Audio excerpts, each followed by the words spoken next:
구약의 역사를 보면 첫 페이지에 창조에 대한 기록이 나오고 몇 페이지 넘어가지 않아서 첫 창조된 인류가 타락한 그 장면이 거기에 등장을 합니다.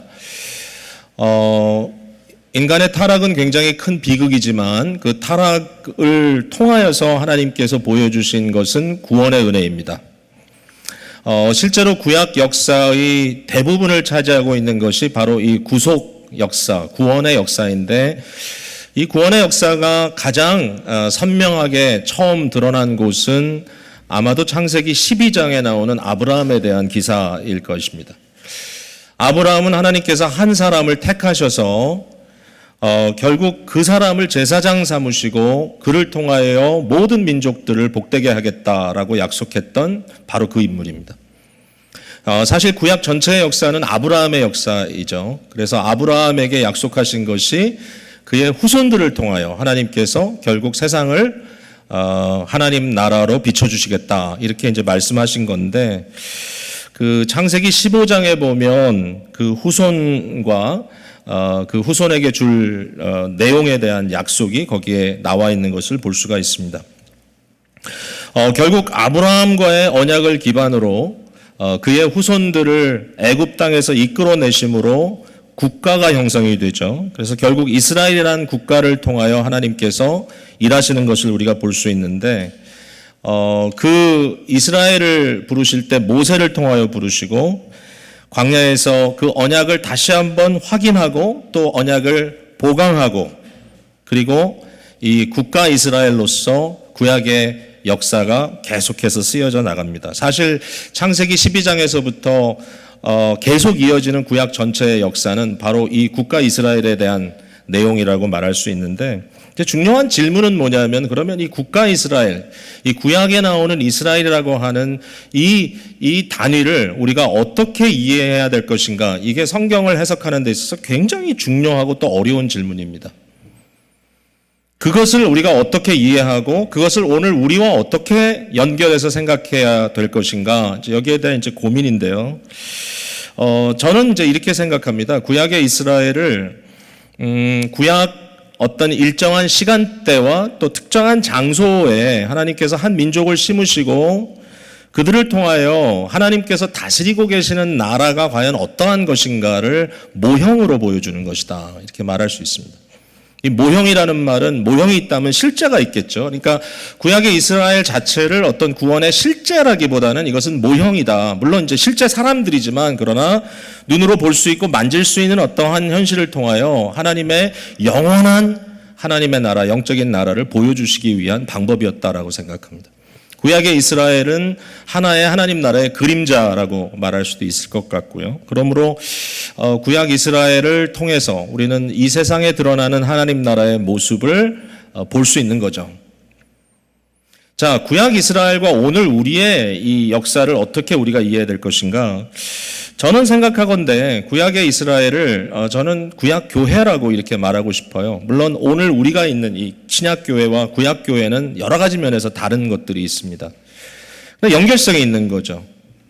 구약 교회는 좀 전에 말씀드렸지만 어떤 민족 단위 교회였고, 그 교회는 어떠한 지역적인 교회였고, 그 교회는 어떠한 시대에 존재했던 교회였죠. 그리고 그 교회를 통하여 하나님께서 구체적인 국가로서의 어떤 모습을 보여줬죠. 거기에는 정치 체제가 있었고, 또 사람들이 어떤 법을 지키지 않았을 때 어떻게 그것을 치리하느냐라는 치리 내용이 있었고, 그 다음에 역시 하나님을 주권으로 하는 그러한 이제 단위였기 때문에 하나님을 예배하는 법, 제사법을 포함해서 이런 것들이 포함이 되어 있었습니다.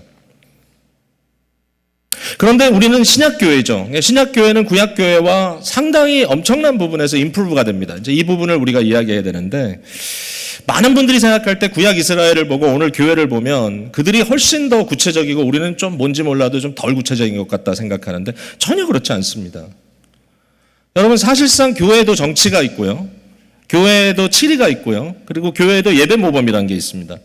사실은 이 모든 구약에 나와 있는 것들이 훨씬 더 업그레이드 돼서 그것이 필터 아웃된 모습으로 우리 가운데 존재하고 있는데, 그 이유는 뭐냐면요, 교회는 더 이상 민족 단위가 아닙니다. 교회는 보편적입니다. 어느 민족에 가도 교회는 있습니다. 하나님께서 세우시는 역사이고요.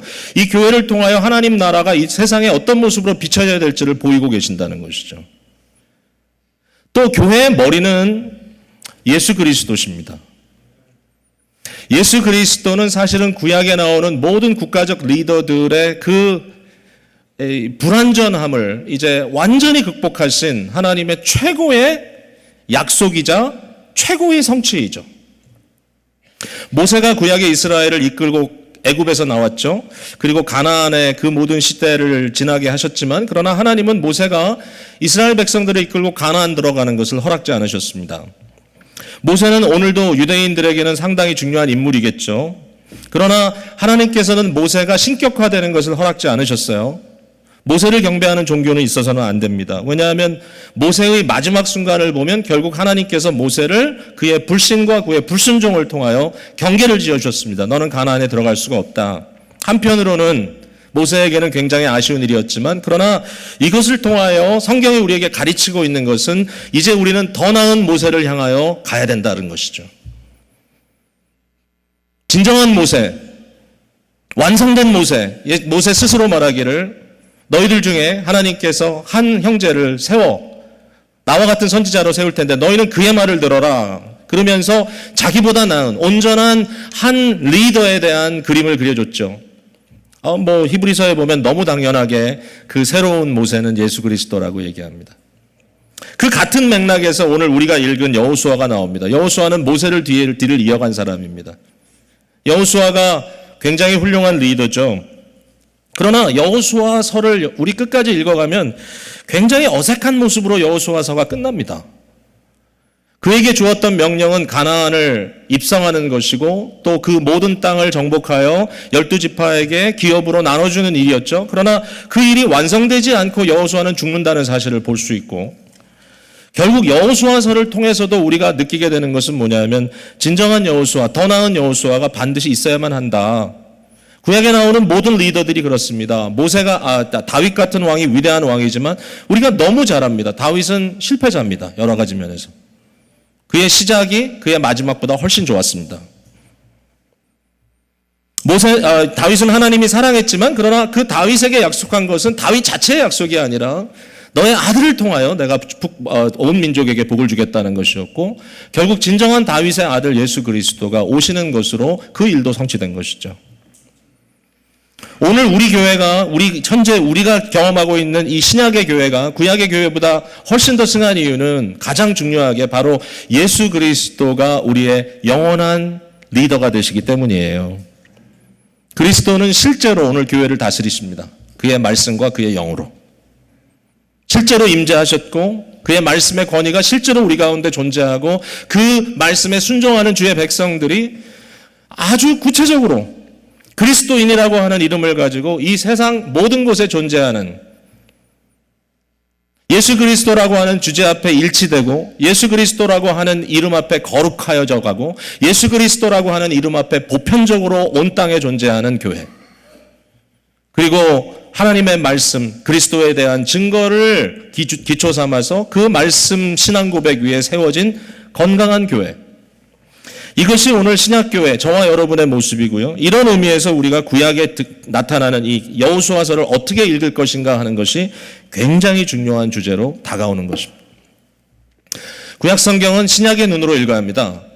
구약에 머물러서 읽게 되면요. 이것을 우리가 오해할 때도 많고 잘못 적용할 때가 많습니다. 그래서 사실 저는 오늘 이 시간에 비록 짧은 한 시간이지만 그러나 이 시간을 통하여 여호수아를 보는 어떤 바른 렌즈를 좀 가졌으면 좋겠다 하는 것이고 이번 한 주 동안 여러분이 계속해서 여호수아를 묵상하면서 이 렌즈를 따라 한번 가보시면 어떤 답이 있지 않을까 생각을 합니다. 여호수아에게 주어진 사명은 뭐냐 하면 가나안 입성인데요. 이미 말씀드렸습니다만 진짜 말 그대로 땅 또는 영토를 하나님께서 그에게 주시겠다고 하는 약속이에요. 여호수아서를 통하여 우리가 볼 수 있는 굉장히 중요한 주제는 뭐냐면 하나님의 신실함입니다. 하나님의 신실함, faithfulness. 근데 여러분, 하나님의 신실함은 무엇을 통해 봐야 되냐면 하나님의 약속을 통해 봐야 됩니다. 여러분, 신실하다는 것이 무슨 말입니까? 신실하다는 것이 그냥 성격 좋다는 말인가요? 그냥 너그럽게 생기고 성격 좋은 사람, 나름대로 별 문제 안 일으키는 사람을 바라보고 저 사람 참 신실한 사람이야. 근데 그건 아무 의미가 없습니다. 왜냐하면 신실함은 그렇게 아주 불투명한 게 아니기 때문이죠. 신실하다는 말은 뭐죠? 약속을 지킨다는 것입니다. 구약에 또 신약에 펼쳐지는 하나님의 약속을 성경적인 용어로 우리가 언약이라 그러죠. 언약. 약속입니다. 약속. 관계 속에 이루어지는 약속인데 이 약속에 대해서 하나님은 신실하다. 그 약속을 지키셨다. 이것이 여호수아 1장 또 읽어나가면서 우리가 느낄 수 있는 굉장히 중요한 표현이에요. 저와 여러분은 이 신실이라는 말에 이해를 해야 되고 이 신실함에 대한 이해를 했을 때 오늘날 하나님이 우리에게 무슨 약속을 해주셨는지가 굉장히 중요하고 우리가 그 약속을 따라가야 된다고 하는 것이 우리의 믿음이라는 것이죠. 그러니까 이 약속에 대한 것을 이해하지 못하고 자꾸 딴 얘기를 하게 되면 문제가 된다는 거예요. 남편이 신실하다는 것은 그의 아내에게 약속한 것을 끝까지 지킨다는 것이고, 그죠? 어떤 가게에서 일하는 종업원이 신실하다는 말은 그가 처음 들어올 때 약속했던 것, 이것을 이행하기로 한 그것을 신실하게 지켜나갔기 때문에 신실하라고 부르는 것이죠. 하나님의 약속은 뭐였느냐? 창세기 15장으로 한번 가보세요. 이거 다시 한번 가봐야 될 것 같아요. 구약성경 창세기는 제일 앞에 나와 있죠. 18페이지.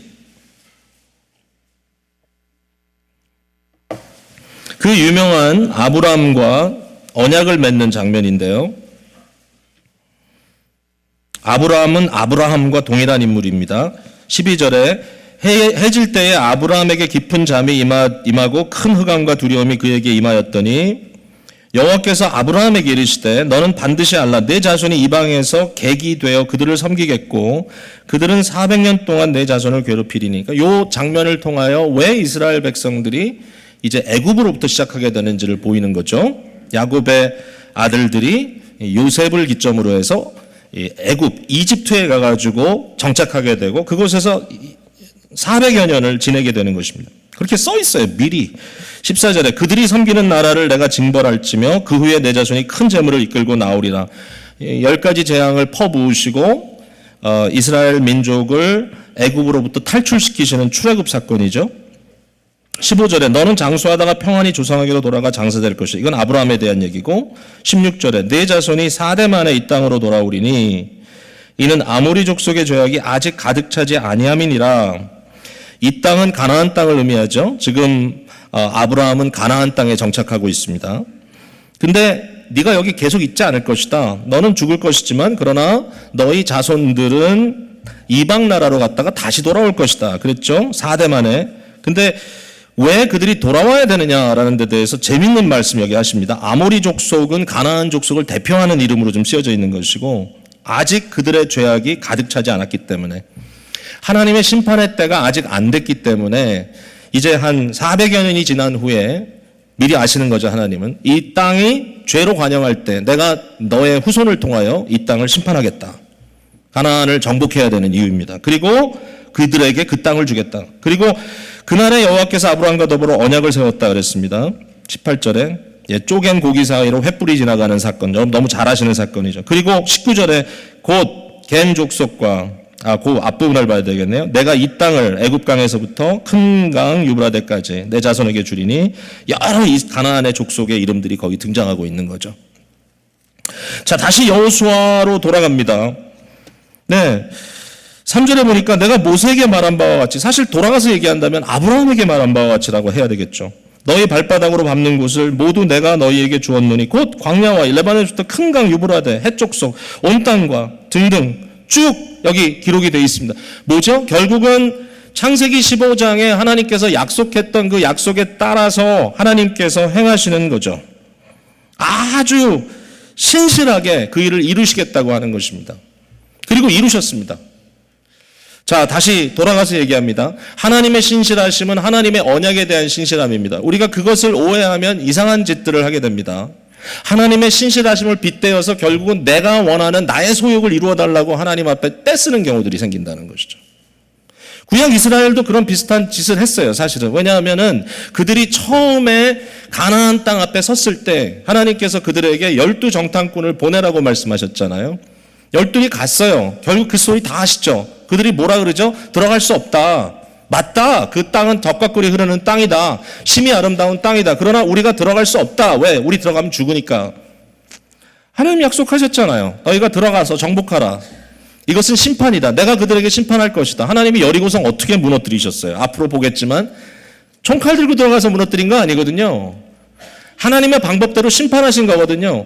저들에게 약속하신 일이거든요. 근데 그들은 그걸 받아들이지 않았어요. 그래서 어떻게 했죠? 우리는 가나안 안 가겠다. 그게 물론 하나님의 약속이지만 우리는 광야에 있겠다 또는 애굽으로 돌아가겠다.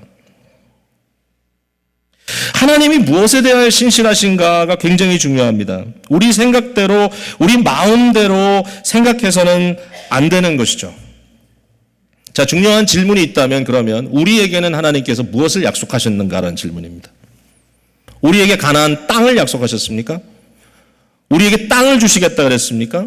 교회가 오늘날 원하는 것이 어떤 땅을 딱 잡아놓고 이게 하나님 나라다라고 얘기하는 겁니까? 그렇지 않습니다.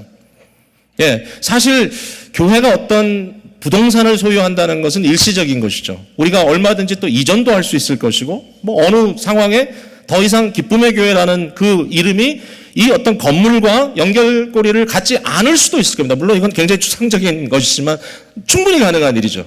역사 속에. 이 교회의 소유가 누구냐라는 것도 저는 그렇게 중요치 않습니다. 지금 기쁨의 교회 소유는 누군지 아십니까, 여러분? 아무도 모르시는군요. 이게 은혜스러운 건지 모르겠지만 기쁨의 교회 소유 누군지 아세요? 예? 뭐예요? 재직교회를 안 오시는군요. 기쁨의 교회 소유는 은행입니다. 교회라고 해서 죄송한데 건물 얘기하는 거죠. 은행이 건물을 소유한다고 해도 아무 문제가 없습니다. 왜냐하면 저희는 이것을 사용하면 그만입니다. 어차피 몰개지 내는 그 돈은 내야 되니까 리즈를 해도. 제가 무슨 얘기를 하냐면 지금 하나님께서 우리에게 약속하신 것은 어떤 땅이 아닌 거죠. 뭐죠? 도대체 뭘 우리에게 약속하신 거죠? 저와 여러분에게. 우리가 하나님이 신실하다고 할 때 그 복음을 이야기할 때 그 복음이 무슨 복음이죠? 여러분? 여기에 대한 답은 여호수아의 이름을 한번 생각해 보면 조금 감이 올 수 있습니다. 여호수아라는 이름. 여러분, 여호수아라는 이름을 제가 뭐 히브리어를 발음을 아주 잘하는 건 아니지만 뭐 예슈아 정도로 발음할 수 있습니다. 예슈아. 이 예슈아라는 발음은 야훼라고 할 때 그 야가 거기 들어가 있습니다. 여호와, 예슈아라는 말은 여호와가 구원이다 이런 뜻입니다. 여호와가 구원이다. Yahweh is salvation. 이 여호수아라는 이름과 매기통하는 구약에 다른 이름이 있어요. 호세아라고 하는 이름입니다. 호세아라는 이름은 구원이라는 이름 그 자체입니다. 근데 놀라운 일이 벌어지죠. 마태복음 1장에 보면 요셉이란 사람이 나오는데 어느 날 하나님의 사자가 요셉에게 나타납니다. 이 요셉은 누군가 하면은 마리아와 정혼한 사람이에요. 요셉이 지금 번민에 가득 차 있습니다. 왜냐하면 자기가 정혼한 마리아가 임신을 했다고 하는 소문을 듣게 된 겁니다.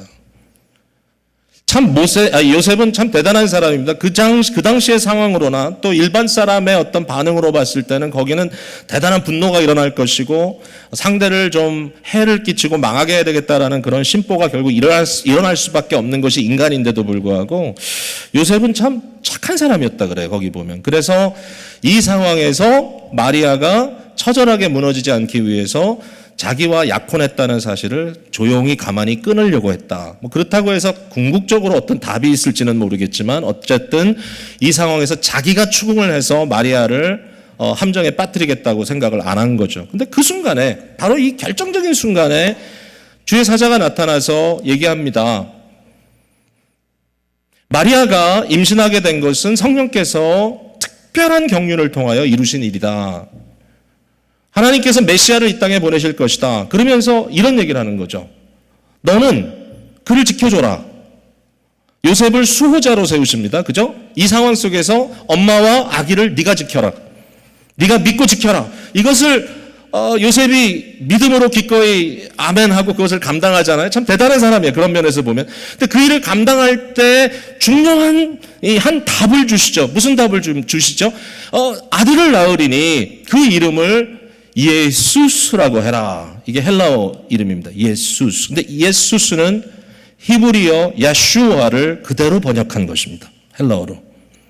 똑같은 이름이에요.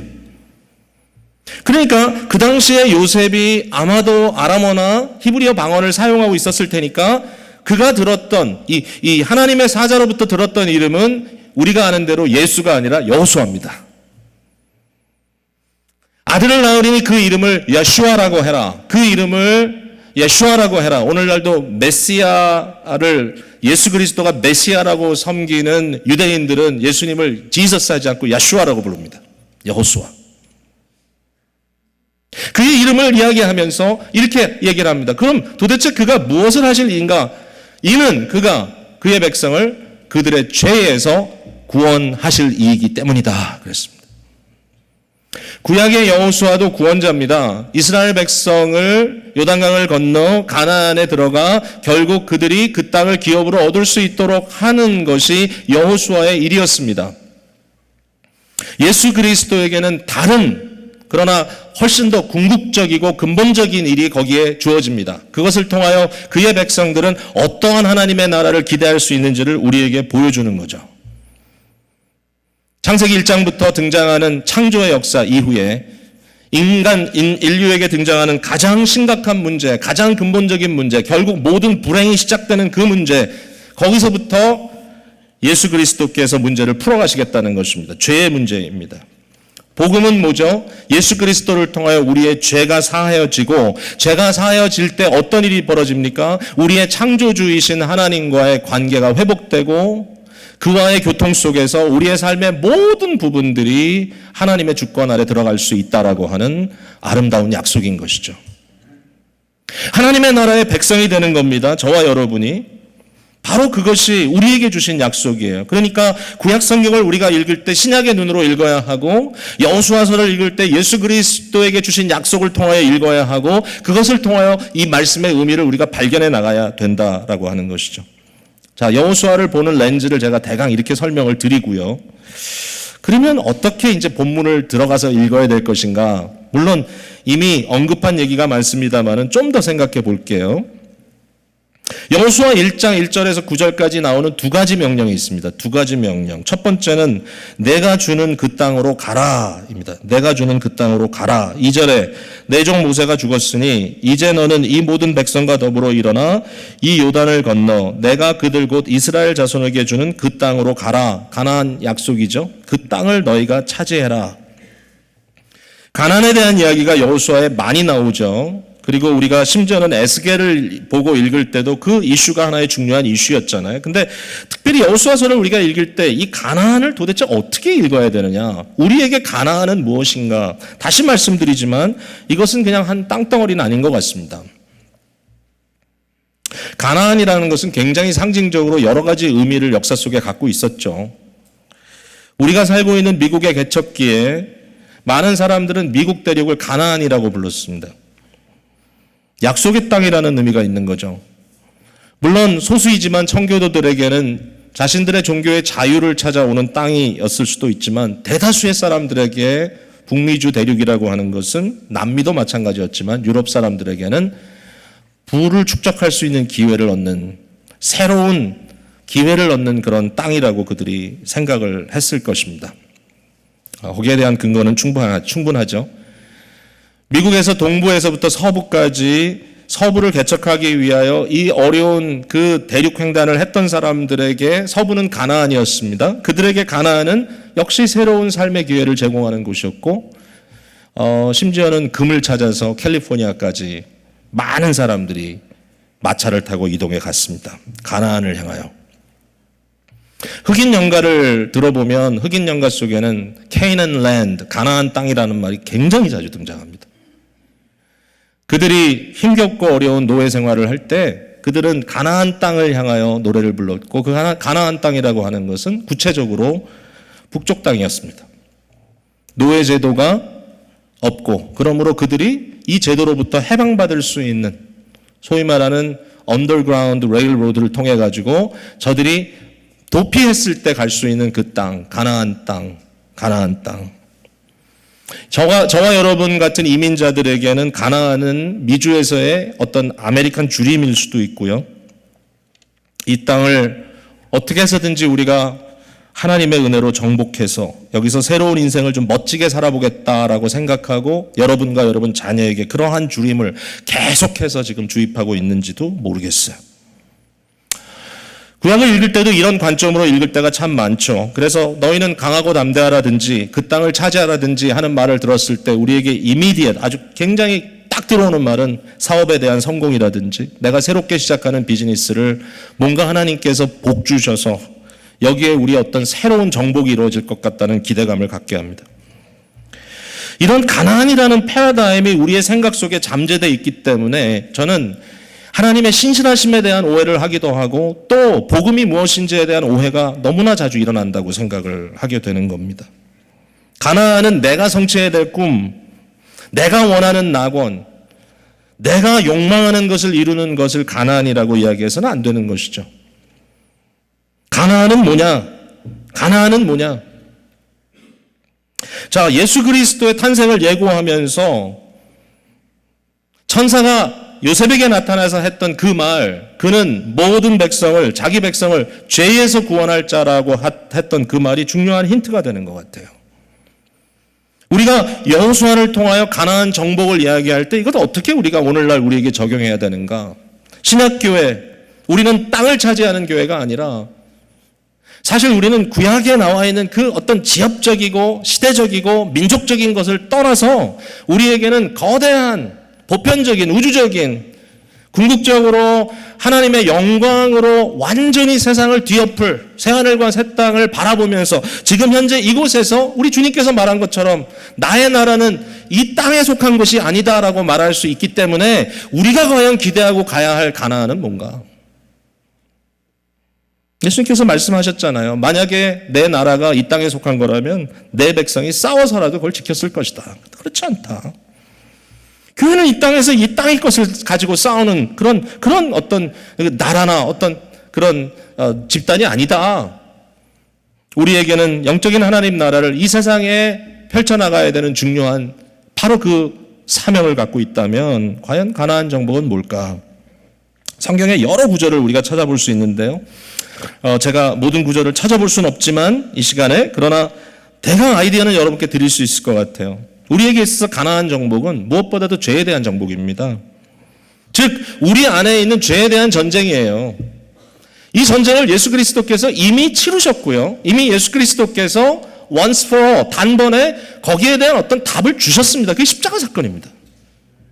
예수님이 십자가에서 죄와 죄가에 대한 어떤 그 authority, 권세, 어떤 그 효력을 깨뜨렸단 말이죠. 그죠?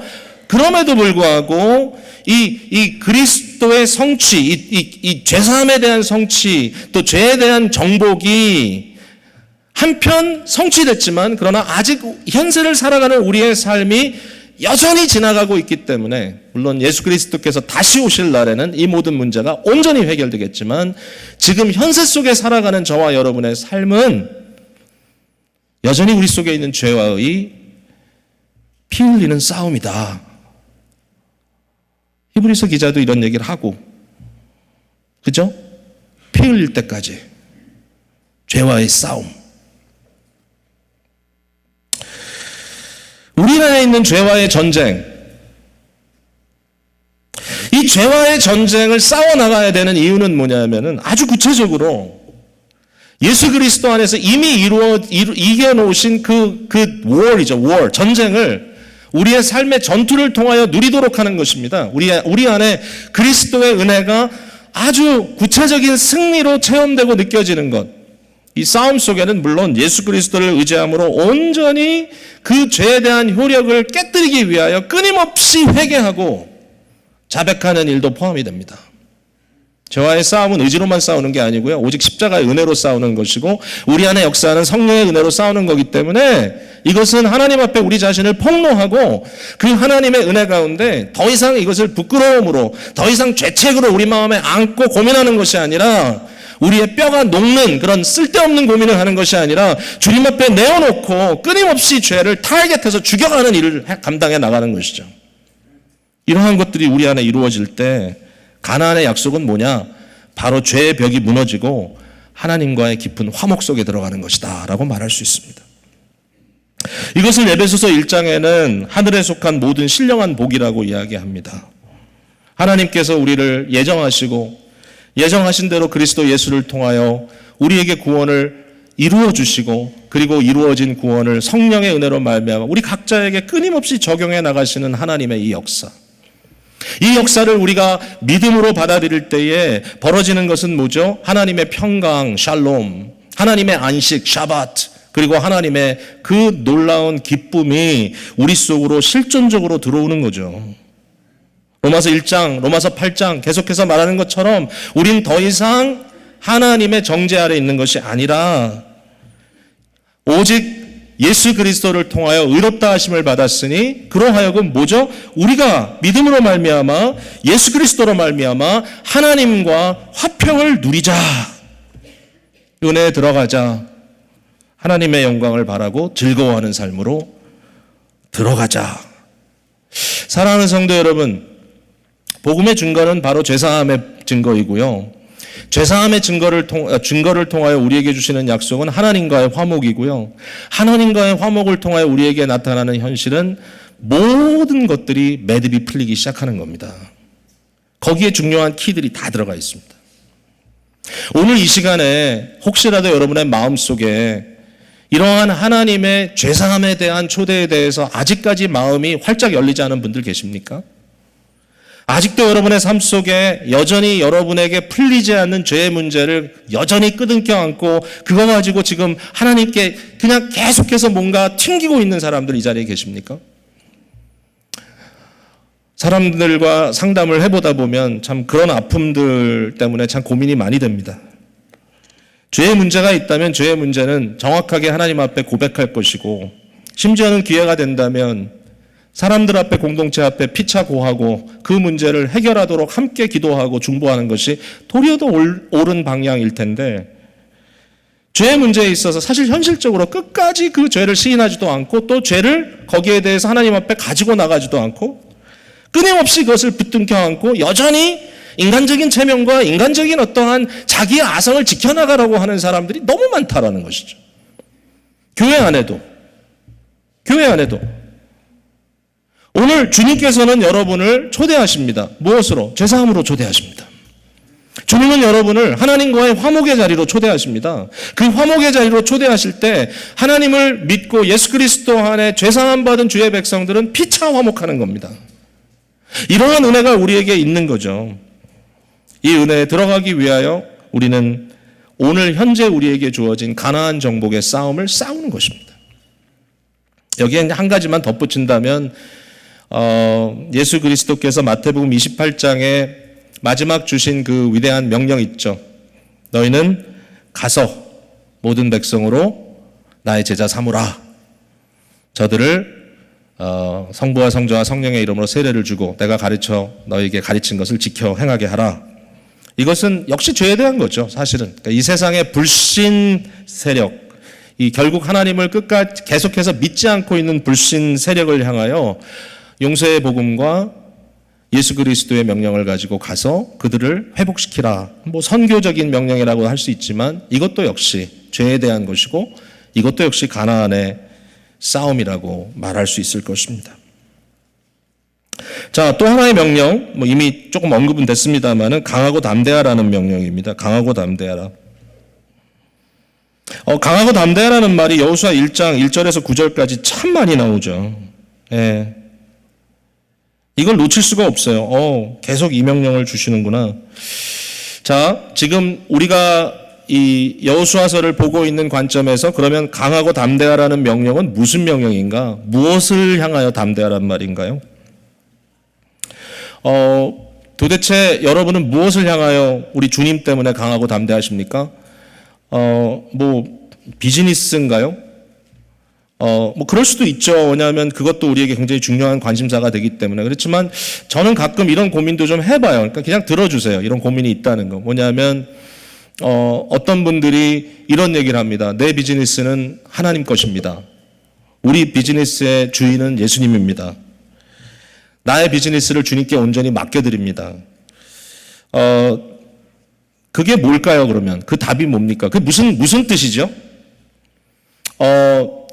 예수님을 나의 비즈니스에 대입시켜서 결국 주님께서 잘 되게 해주시겠지라는 기대일까요? 아니면 뭔가 거기에 또 다른 어떤 의미가 들어가 있는 것일까요?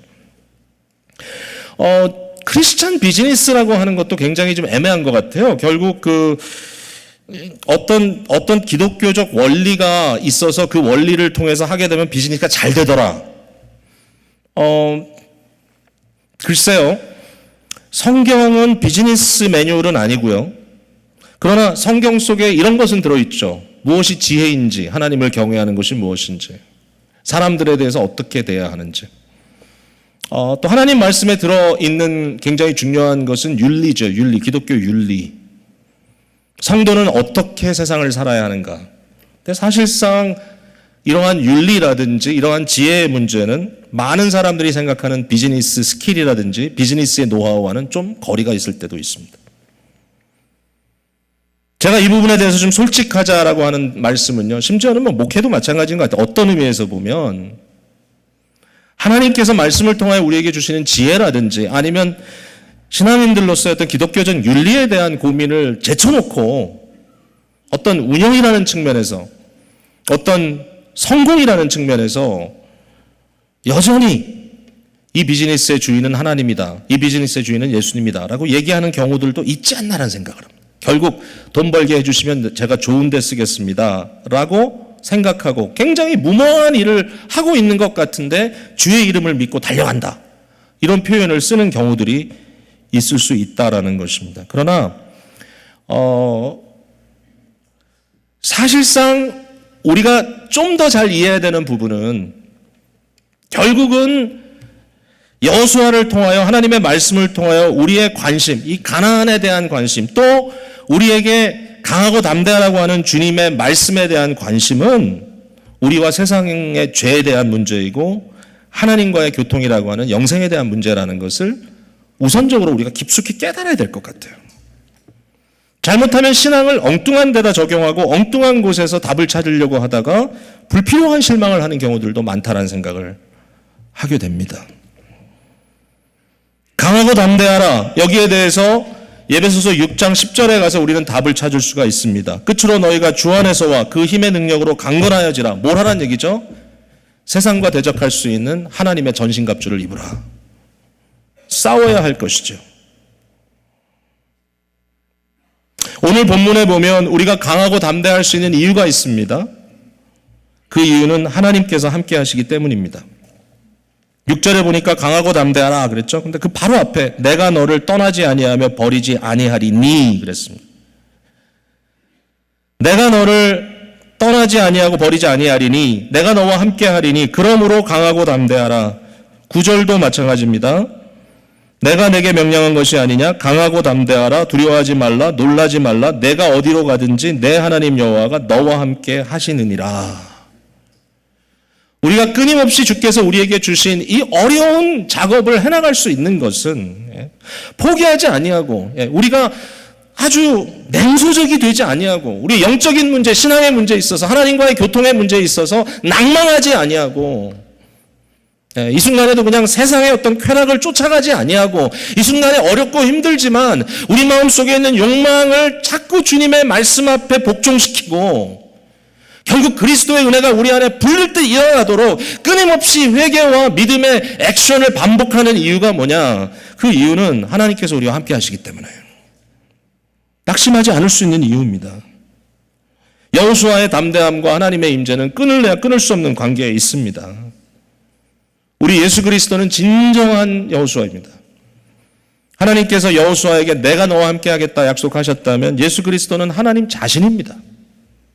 그는 성령을 한량없이 받으신 분이십니다. 그리고 그리스도 예수에게 속한 교회는 저와 여러분은 이와 같은 하나님의 임재, 그리스도의 임재 속에 존재하는 자들입니다. 디모데후서 4장 17절에 보면 바울 사도가 인생의 온갖 외로움과 정말 마음속에 좀 뭔가 이렇게 좀 버림받았다고 하는 아픔을 갖고 있지만 그가 얘기하죠. 누구는 어디로 가고 누구는 어디로 가고 나를 버리고 갔다라고 이야기하지만 그러나 그 자리에 마지막 그가 고백하는 말은 주께서 여기 주님은 예수님입니다. 주님께서 내 곁에 서서 나에게 힘을 주셨다 고백을 합니다. 여러분, 우리가 아무리 외롭고 힘든 싸움을 싸우고 있다 할지라도 이제 나 홀로 남았구나. 어느 날 어느 순간에 고독감이 우리에게 찾아오고 정말 나 홀로 있다고 하는 그러한 좀 싸늘함이 우리에게 닥칠 때라도 결국 내게 주신 인생의 싸움, 마지막 주님께서 우리를 부르시기까지 주께서 약속하신 것은 주께서 우리를 거룩하게 하시겠다. 우리를 성화시키시겠다. 우리의 죄를 극복시켜 주시겠다라고 약속하신 그것을 믿고 갈 때 우리는 끊임없이 주께서 내 곁에 계심을 믿고 가는 것이죠. 힘들어도. 마태복음 28장 20절 내가 세상 끝날까지 너희와 항상 함께 있으리라. 사랑하는 성도 여러분, 여러분이 교회이죠. 저와 여러분 교회입니다. 예수님께서 약속하신 말씀 마태복음 18장 20절 두세 사람이 내 이름으로 모인 곳에 나도 그들 중에 있느니라. 있으리라도 아니고 있을까 하노라도 아니고 있느니라. 여러분 이 시간에 이 자리에 우리 주 예수 그리스도께서 계시는 것을 믿으시기 바랍니다. 정말 믿으세요. 교회, 예배의 현장, 성도의 교통, 어마어마한 능력과 파워를 갖고 있는 것입니다. 죄사함의 힘이 여기 있습니다. 죄를 극복할 수 있는 능력이 여기 있습니다.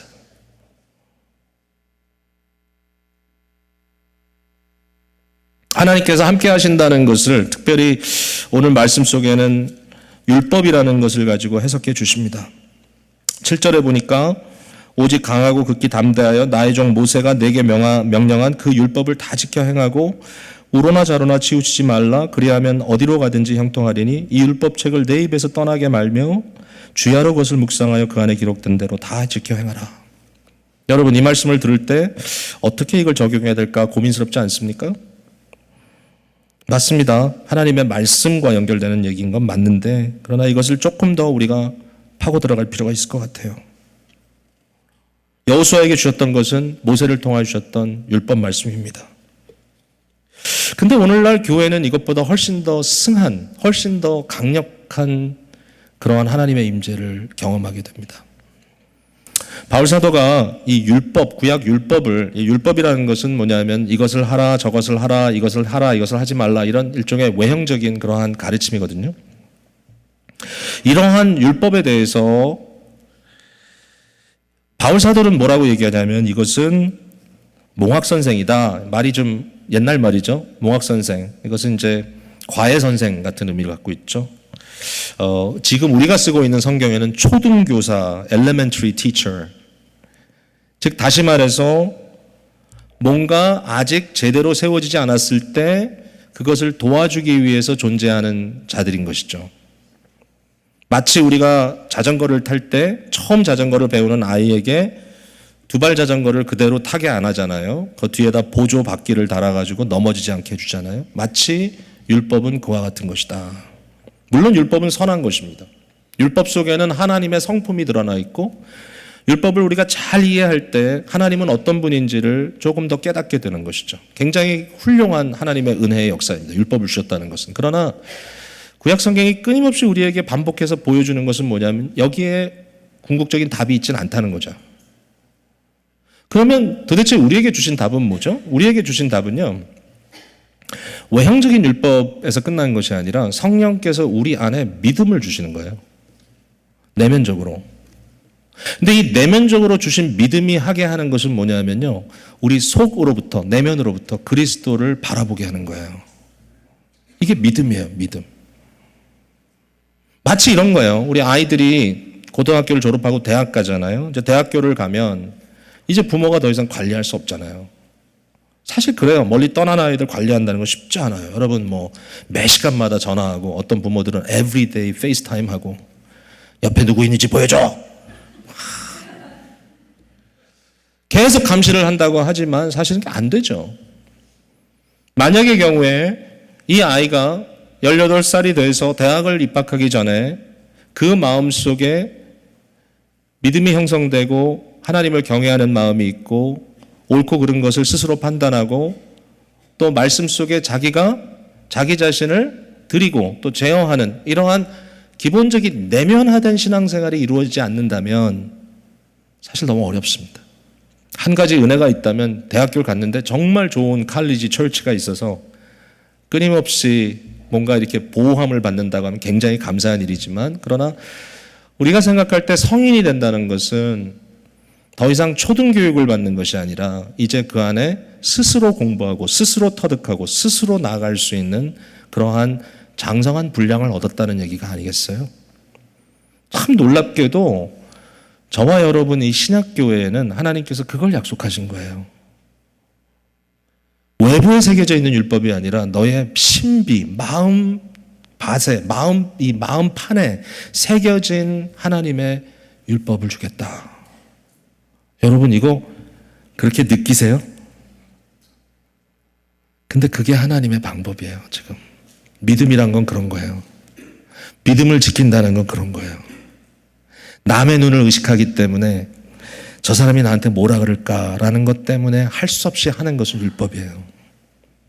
그러나 내 안에 역사하시는 주님의 은혜로 말미암아 내가 주 예수 그리스도를 내면적으로부터 솟아나는 성령의 은혜로 말미암아 바라보는 것을 믿음이라 그래요. 이 믿음, 회개와 믿음이 우리 속에 끊임없이 자발적으로 이루어질 때 우리는 그것을 그리스도인으로서의 성장, 성숙이라고 얘기합니다. 완전한 사람은 없어요. 사람마다 성격도 달라요. 믿은 시간도 달라요. 너무나 쉽게 어떤 완벽을 생각해서는 안 돼요. 그러나 믿음의 사람들은 끊임없이 그리스도를 바라봅니다. 나의 죄의 문제를 끊임없이 십자가에 못 박습니다. 그리스도의 십자가에. 그리고 끊임없이 내 안에 복음의 역사를 불러일으킵니다. 성령께 의지하고.